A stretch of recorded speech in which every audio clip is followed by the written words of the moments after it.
So today, what you're going to be doing for reading workshop is that you are going to be spotting changes in your character, and I want you to see how those changes fit into the story.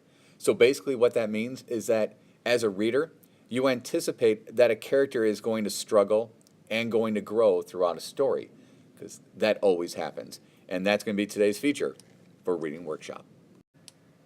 So, what does it really mean when we say that readers anticipate that characters will struggle and grow throughout a story? Well, it means just that.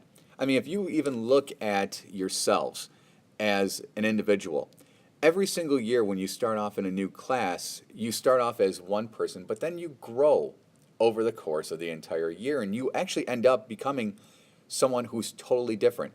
We see that dramatic change, especially in fifth grade, as you go from fifth grade to sixth grade. Here's an example of that. When I used to teach in Joliet, there was a student who I had. Her name was Mariah. And Mariah was a student who I also taught in fourth grade. And she wanted nothing more than to be in my class come fifth grade. And when she was, she took advantage of everything that she could. She spent every waking moment with me. We talked about all kinds of things. She helped me with everything. Joined every club, and it was amazing. And I remember I went to her middle school the next year, and it was not even like a month into when she had started middle school. And I was at a volleyball game because I was invited there by some other students to come watch them play. And I was sitting there talking to some other students, and all of a sudden I feel someone just pull on my coat. And they're looking at me, and I just looked at this person, and I was like, "Can I help you?" And she was like, "Mr. S, it's me, it's Mariah." And I did not recognize her at all because she had changed so dramatically. This was a girl who used to have glasses. She no longer had glasses. She used to be about 4'6". She was now about 5'8". Um, and there was just a dramatic change even in her face, and I really did not recognize her at all. And I felt horrible about it. And I remember sitting down talking to her about the changes that she has gone through and that how much she has grown. And while I didn't recognize her, it was because I was still imagining her as a fifth grader, not as a grown sixth grader and someone who has changed so much. So it's really important for you to realize that when you're reading your story, you get to know your character, but you have to understand that your character is going to change throughout a story, and it's your responsibility, unlike me, to notice those changes and to keep note of them and to see how your character is going to change. So let me take a moment to demonstrate for you how you can go about noticing that a character is changing and how they're growing. Let's take, for example, the story of Winn-Dixie. Now, I kind of feel close, like I have a relationship, a friendship relationship with Opal, because I've gotten to know her so well from the story. Um, and I know that I'm starting to see some change in her. So let's think about what I know about her so far in the story. Let's go back to early on, because when I'm noticing change in a character, and I'm thinking about what that person is like at the start of the book, right? In order to notice change about a person, you have to think about what they were like in the beginning, because change means that something is different. So in the beginning of the book, what did we know about Opal? I know that Opal was lonely. Remember that because she missed her mother and she didn't have any friends and she could really use a friend, right?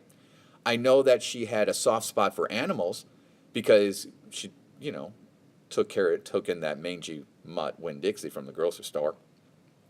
Or I had a joke, but I'm not going to say it. And then we also know that she was making friends later on in the story, but not with people her own age, but with grown-ups, like Mary Dump, right? So that's what I know about her so far.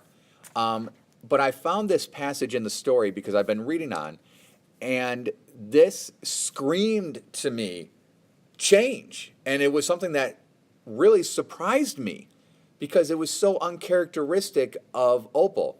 And let's read it, together. Let's take a look at it. Sorry about my finger being in the camera. Amanda Wilkinson. Do you remember this girl from the beginning of the story? I remember telling you about her, that they did not get along. They were just They did not get along. No. So Amanda Wilkinson came, and she had asked, and she had her blonde hair all curled up, and she looked shy and not as mean as usual. Let me read that again. Amanda Wilkinson came, and she had her blonde hair all curled up, and she looked shy and not as mean as usual. Right there, that's showing a change in Opal, because in the beginning, she talked about how mean she was.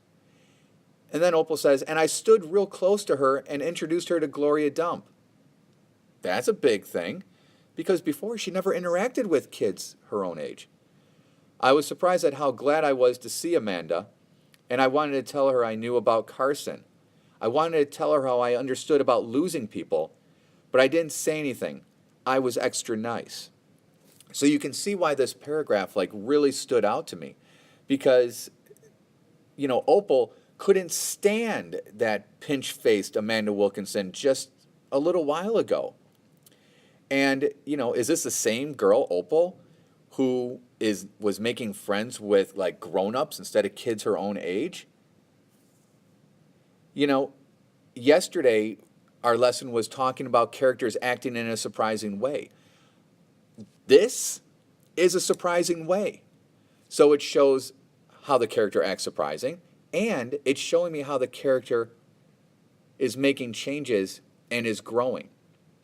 So that's the kind of thing that you have to look for in your own story. Look for those surprising things that come up, and take a look at it and ask yourself, does this show that the character is changing from what I knew about them in the beginning of the story to what I know about them now?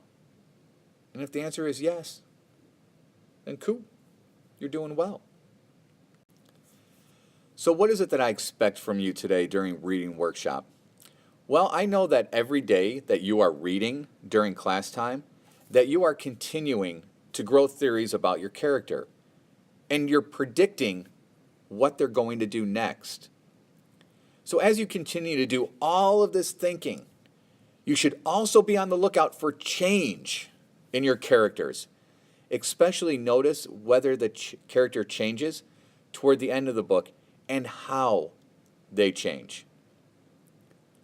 Of course, you guys know that I expect you, and you will be providing me with evidence at the end of reading workshop today of any change in your character and a prediction of what you think your character will do next and